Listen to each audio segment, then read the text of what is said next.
Любите играть в GTA Online и вечно не хватает? Стоп! Накрутка вам не нужна, даже особо париться не придется. Ведь в этом видео я расскажу вам, как зарабатывать плюс-минус пассивно. А уж поверьте, я в этом эксперт. Погнали! Let's go, bitch.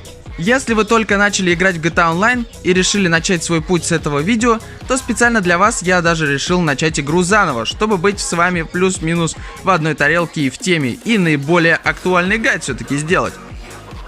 Только оказавшись на улицах Лос-Сантоса, мой вам совет: насладитесь игрой, пройдите несколько заданий незнакомцев, купите себе пару оружий, членство в казино за 500 баксов для ежедневной крутки колеса фортуны и получения фишек, а также начинайте откладывать стартовый капитал.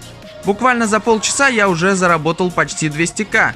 Неплохо для начала. Если вам нужно быстро прокачать уровень, то советую обратить внимание на коллекции. Они также позволят вам быстро изучить карту. Но если понадобится, я могу снять для вас отдельное видео с обзором всех коллекций, вообще всего коллекционного контента, который был и есть в GTA Online. И будет, если появится какая-то у меня инсайт-информация, то тоже добавлю, собственно, видео. Но это пишите в комментарии, нужно вам такое или нет. Также хорошим способом для накопления первых миллионов и уровней, конечно, будет начать с тех заданий и режимов, на которые сейчас действуют увеличенные выплаты. Как по опыту, так и по деньгам. Но желательно иметь для этого своих тиммейтов. Ибо рандомы порой могут конкретно испортить вам настроение, потому что их некомпетентность в прохождении заданий знакомых превышает. Вот все, что угодно она превышает, кроме скилла. Для режимов друзья не так обязательны, но с ними веселее. В конце концов, это же онлайн-игра. Кстати, актуальную информацию по бонусам и выплатам вы можете найти как в новостной ленте Rockstar, так и в нашей группе ВКонтакте или Телеграм-канале. Ссылки на них в описании. Там же вы узнаете информацию абсолютно по всем скидкам, которые вам будут очень полезны для развития вашей пассивной империи и являются актуальными на данный момент в игре. Учитывая, что сейчас уже GTA Online вряд ли продается без стартового набора, то таким игрокам свои первые 1,2 миллиона я советую потратить на покупку понравившегося им ночного клуба. Ну а для игроков на консолях PlayStation 5 и Xbox Series советую начать с роли владельца ночного клуба. Это уже сразу вас выведет на какой-никакой пассивный заработок. Итак, касаемо ночного клуба. Это самый топовый и лучший из пассивных заработков, которые есть в игре. Чисто на популярности вы будете получать уже по 50 тысяч долларов GTA каждые 48 минут игры. А для легкого поддержания популярности всегда на максимум советую вам, заходя в ночной клуб, активировать пассивный режим. Так каждый раз Марсель будет предлагать выкинуть нежелательного посетителя, что сэкономит вам времени и сразу пополнит аж целых 20% популярности. Да, пополнять таким способом можно тоже раз в 48 минут, но если вы прокачаете персонал ночного клуба до максимум, хотя вот вам мой совет. Не экономьте на улучшениях ночного клуба.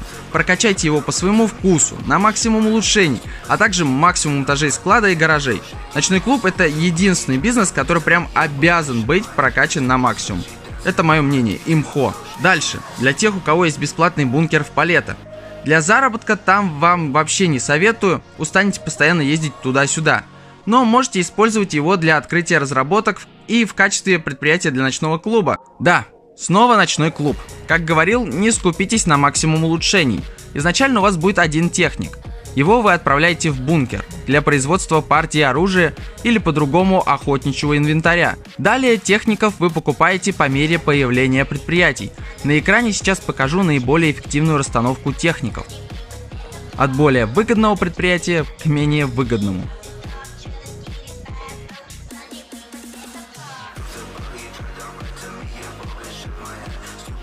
Для тех, у кого есть офис, после всего того, что мы сделали ранее, советую купить любой склад. Опять-таки для пассивного фарма в ночном клубе. Малый склад, если вы играете один, средний, если с другом, и большой, если у вас компания из 4 человек. Да, на складе есть свой полупассив, просите Лупы или ее помощников достать ящик за 7500. Да, у нее нет помощника Пупи, к сожалению, есть только Лупы. Иногда они могут доставить вам 2 и даже бывает 3 ящика, но в основном у них получается доставить вам 1 ящик. Так, теперь возвращаемся к ночному клубу, где мы имеем 50к пассива за 48 минут и с помощью уже получается 5 предприятий, да, сюда добавляйте предприятия из мотоклуба, но я думаю, это вам станет уже понятно к данному моменту в игре. И получаете вы примерно 1 миллион с кепкой в 10 часов игры, ну чисто со склада в ночном клубе. Или если у вас есть все предприятия мотоклуба, склад для ящиков и, собственно, бункер, то вы будете получать чуть больше 1,5 миллиона за примерно 10 часов игры. Далее для любителей ограблений существует пассив в игровом зале. Это прям уже 100% пассив. Тут достаточно купить дешевый игровой автомат и вместе со стартовым наполнить игровой зал автоматами. Итого 5К в игровые сутки. А также не забывайте, что имея игровой зал, вы, собственно, можете грабить казино, уничтожать дагонов. Ну и в принципе там прикольные такие развития. Хочешь по стелсу, хочешь на пафосе полностью, там штурмуй казино, а хочешь обманом проходи. Из прикольного для активного и бонусом пассивного заработка агентство. Там вы получаете 500 баксов пассива за каждые 5 заданий по безопасности. Максимум 20к в игровые сутки за 200 заданий. То есть если вы захотели побыть неким таким агентом для богатеньких, то плюсом вы еще получите пассивный доход. Но 200 заданий это, ну, дико мощно, я не осилил. Конечно, сюда можно еще добавить звонки Франклину раз, по-моему, если не ошибаюсь, минут в 20 с просьбой там, где заказали, короче, какого-нибудь богатенького челика или каких-нибудь троллей и прочее, тоже принесет вам 75к, считайте, в 20 минут. Но это так, бонусом. То есть агентство покупать советую однозначно, хороший бизнес, но я бы не сказал, что пассивный, поэтому это пассивно-активный бизнес. Еще один плюс-минус легальный и пассивный заработок существует в автомастерской. Также ее достоинством является, что в ней сразу открыт весь тюнинг, который заблокирован уровнем. Раз в некоторое время тут пригоняют свои машины фриковатые клиенты. Почему фриковатые? Да, просто потому что они просят, какой-то колхоз. В общем, делайте, как они просят, данный ремонт их автомобиля, хотя они целые. По сути, тюнингуйте машину, некий симулятор механика Los Santos Customs.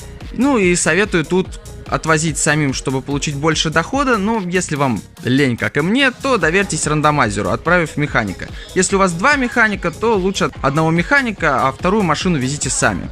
Потому что если они поедут вдвоем, то вы точно получите маленький профит. Также в качестве несложного пассива выступает передвижная лаборатория из фрикшопа, но обязательно с модификацией оборудования. Сырье покупается у Псины, и не забудьте раз в реальные сутки ускорить производство. После всего этого, о чем я вам рассказал в видео, вы можете уже спокойно наслаждаться игрой, забирая деньги из своих бизнесов и изредка вывозя продукцию. Конечно, существуют суперприбыльные маршруты и способы активного заработка, но если вам будет интересно, я обязательно сниму для вас видео. Но как по мне, пассив куда приятнее.